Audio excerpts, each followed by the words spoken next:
Hello Cyclone Nation, welcome to CycloneFanatic.com. Getting a little different mix here in what we normally do after a game. This is Jack Whitver, you remember him, my Hawkeye Slayer, that's what I've called him for years.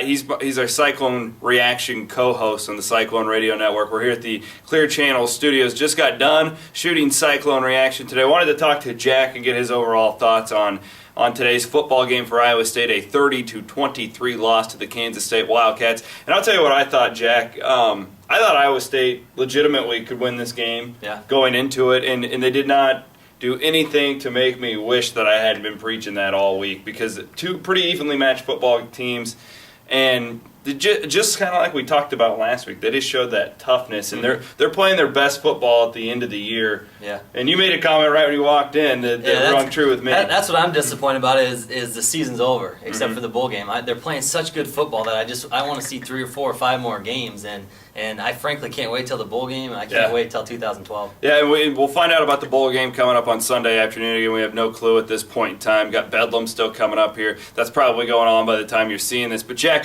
let's do our player of the game. I'm a pretty big Jeff Woody advocate for this award today. I think that I actually wish that Tom Herman and Paul Rhodes maybe gave him a few more carries earlier, because he really seemed like he had the ball rolling. He had the hot hand, and he's just been Mr. Reliable the last month for this offense. Yeah, and I think this was his best game he's ever had at Iowa State, and it's the first game that he's really been the main ball carrier the whole game, as far as I can remember. And he's one of those guys that he needs to get into a rhythm, and once he does get in that rhythm, he's a pretty good running back. Yeah, and he was great, and again, that shows that depth. We talked about it all in the offseason.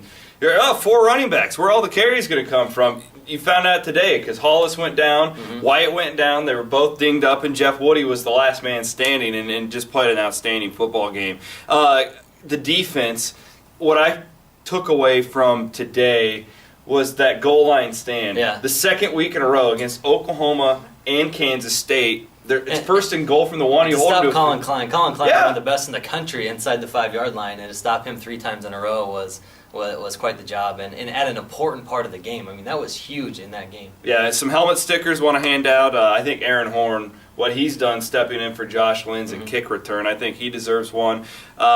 Jeremy Reeves played a great football game today. Anybody else in your mind? How about Kirby Vanderkamp? Kirby Vanderkamp, the fake punt. Yeah, that was quite the deal. I mean, I thought, I was sitting watching with my dad, and after they went for it on 4th down and got it, they had that 4th and 8. I'm like, they wouldn't do a fake punt here, would they? And he took off, and it looked like he was just dead to rights back there. It kind of felt like it was Iowa State's day when that happened. Yeah, it did.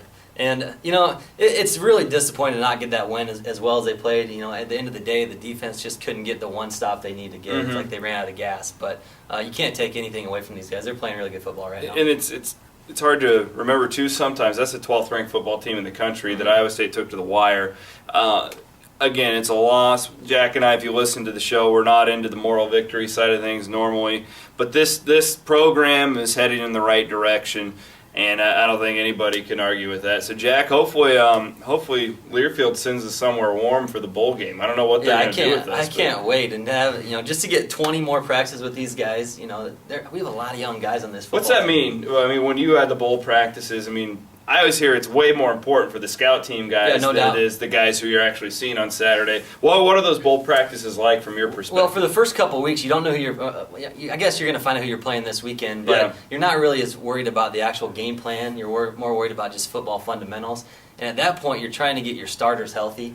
And so a lot of the reps will come from the third stringers, the guys that haven't got a lot of reps all year.